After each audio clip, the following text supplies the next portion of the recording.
Recently, I uploaded an hour-long video detailing my addiction to gambling and how I've been able to go for 3 years without gambling anymore after being addicted for over 29 years. Some viewers who saw that video suggested I make a separate video with just the credit card debt section for anybody searching for tips on how other people paid off credit cards. So that is what this video is about. If you've already watched this in my full video titled How I Quit Gambling After Losing $500,000, there is no extra content in this video.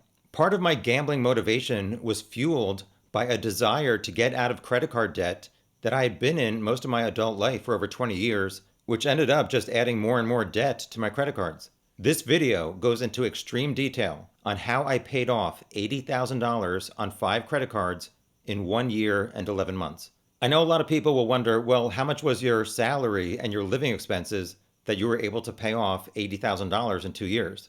Most people would not discuss this, but I'm honest and I'm trying to help people out. So the important numbers are my salary was around $115,000 a year plus a $20,000 a year bonus before taxes. My rent is around $2,000 a month for a crappy one-bedroom apartment, and I did not have a car, so I did not have any vehicle expenses during those 2 years. And because of my debt and gambling, I still don't have a car 3 years after mine died. Also, I sacrificed. You will have to sacrifice until you reach your goal. For many years, I knew it would take me about 2 years to pay this off. I was looking for a quick fix by gambling. It didn't work. What worked was being patient and sacrificing and being smart. So now I'm going to share what I put into my gambling addiction video. I refused to declare bankruptcy. I got myself into this mess and I have to pay to get out of it. I looked into some debt consolidation options and they were not right for me. For many years, I never really looked into the lowest interest rate to pay off these cards. So if you're struggling with several credit cards, I suggest spending time figuring out how to get the lowest rate and pay off these cards. Don't just accept what you currently have. I tried to go into as much detail as possible to help people out. So in June 2021, I had 5 credit cards. The total debt was $80,196. That's insane.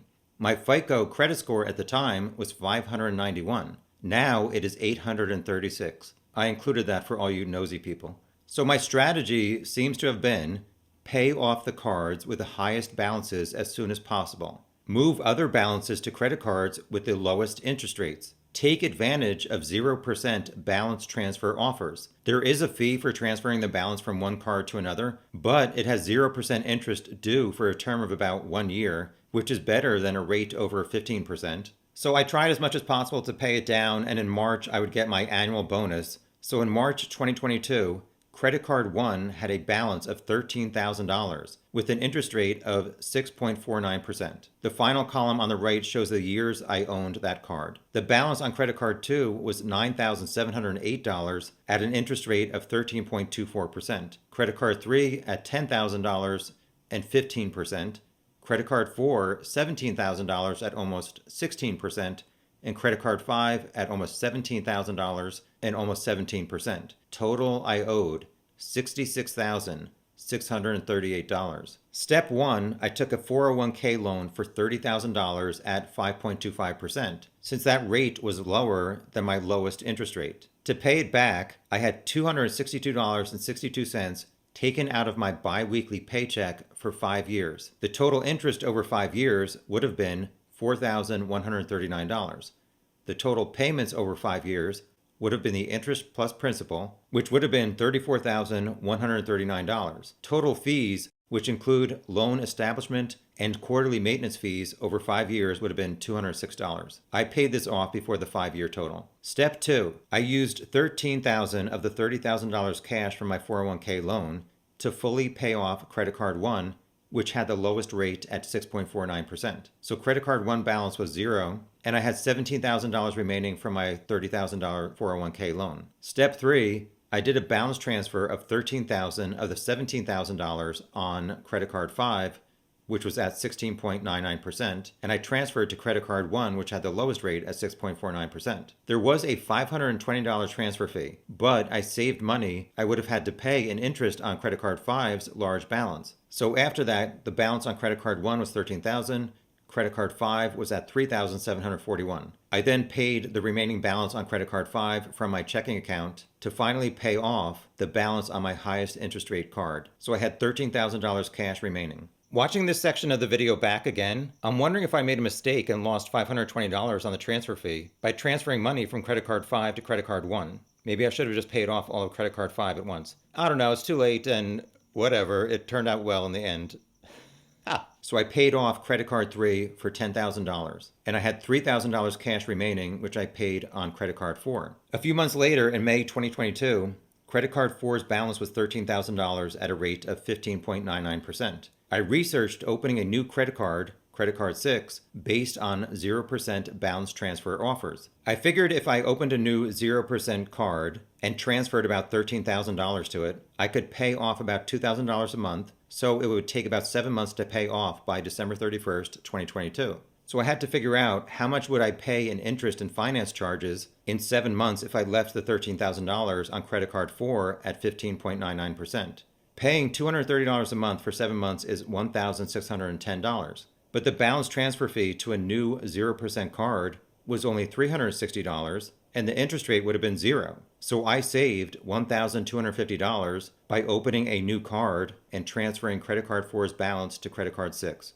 Sorry if I'm confusing anybody. So credit card 6 was my new card. It had a 0% intro APR for 15 months on purchases and balance transfers. Then it would have been 12.24% to 23.24%. The balance transfer fee was 3%. So Discover Card approved me for a $7,000 credit line. So on May 28, 2022, I transferred from credit card 4 $6,700 to my new credit card 6 at 0% for 15 months. The balance transfer fee ended up being $201. I ended up paying off that $6,700 on January 21st, 2023. I closed the card on January 27th, 2023. I know people talk about closing a card too soon may affect your credit score negatively, but I did not have any negative FICO score damage for closing this card after only 8 months. So in August 2022, my credit card 5 balance was 0, and they were offering a 0% balance transfer with a 5% fee. So I transferred $9,000 from credit card 1, which was at 6.49%, to credit card 5 because they were offering a 0% promotion. To transfer the $9,000 from one card to another, they charged me $450, which was less money than if I had kept it on the other higher interest rate card. April 2023, my credit card 1 balance was $0, and the bank was offering me a loan at a lower rate than my other credit card. So I took a $10,500 loan at 4%. The transaction fee to transfer the money was $440. I know nothing about these financial stuff, so I don't know that you should really be asking me anything. But if you look into doing these transfers to lower interest rate cards, just always calculate how much you would be paying in interest on the higher interest rate card compared to how much the transfer fee is going to be. If it costs less to transfer to a 0% card or a lower interest rate card, then do it. Around April 2023, my 401k loan balance was $25,000, and I paid it off over the next few months with a work bonus and other savings. In August 2023, I finally paid off my last credit card balance and was debt-free for the first time in over 20 years. And it felt so good. And a year later, I still do not have any credit card debt. And my hope is to never get in credit card debt again. You're throwing away money by paying interest.